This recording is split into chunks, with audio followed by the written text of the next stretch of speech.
Britain's Muslim community has been under significant pressure over the last few years from politicians, the media, and now the rise of the far right.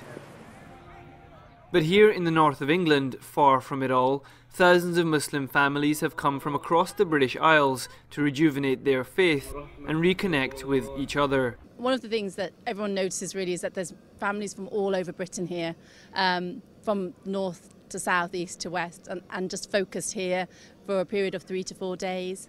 Lots and lots of children, programmes for the youth, things for the adults. So everyone's just really in a relaxed environment, just having fun.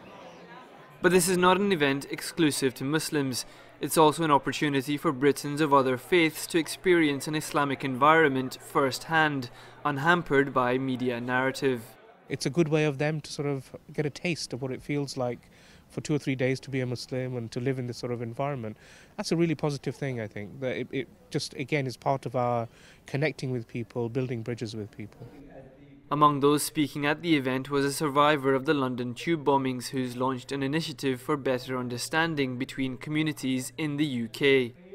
Come together for a bit of inspiration, come together because we share things in common, come together to celebrate the positive values of Islam, but then take that back to where you live.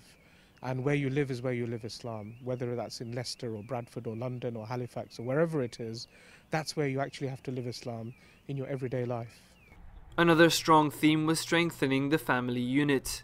But this is a camp after all, and in the spirit of camping, families have been given tents for their accommodation. Luckily for them, this time round, the weather has been good. Zubair Hatia and his family have attended several times before and have driven several hundred miles to get here. So it's a good middle of England base where we get together, share a few days together, and also meet other like-minded people as well. And of course, as a family camp, all ages are catered for. Lectures and entertainment for the adults. Sports, but also team-building exercises for the youth, which organisers say are designed to help them become more active members of society. It's a side to Muslims in Britain that isn't often seen amid the sensationalist headlines in the newspapers.